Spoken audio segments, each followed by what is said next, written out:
पॉलिटिकलमध्ये स्वागत। सिल्लोड मतदारसंघ, अब्दुल सत्तार, अब्दुल नबी।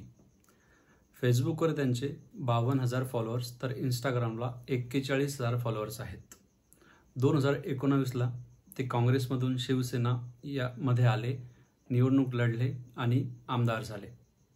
सर्व काही ठीक चालू होते, मात्र त्यानंतर काळाला एकनाथ शिंदेंच्या बंडाचा।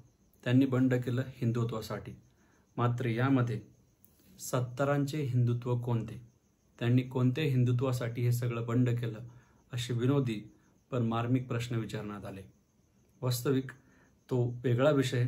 काय याला 50 खोके एकदम ओकेची सुद्धा किनार आहे की नाही, हा सुद्धा वेगळा विषय। मात्र 2024चा विचार करता सिल्लोड मतदारसंघामध्ये त्यांचं आपण भवितव्य काय, ते निवडून येत आहेत की पडतायत, त्यांना या बंडाचा नफा होतोय की तोटा होतोय की काय होतंय, हे सगळं आपण बघतोय।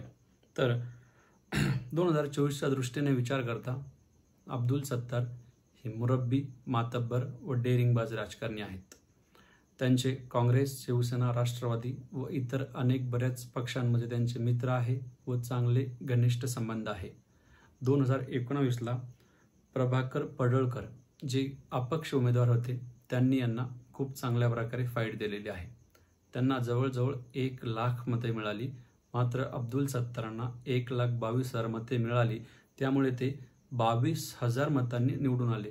विधानसभेसाठी 22,000 मतांची लीड म्हणजे खूप असते, हे सगळ्याच आपल्याला माहिती आहे।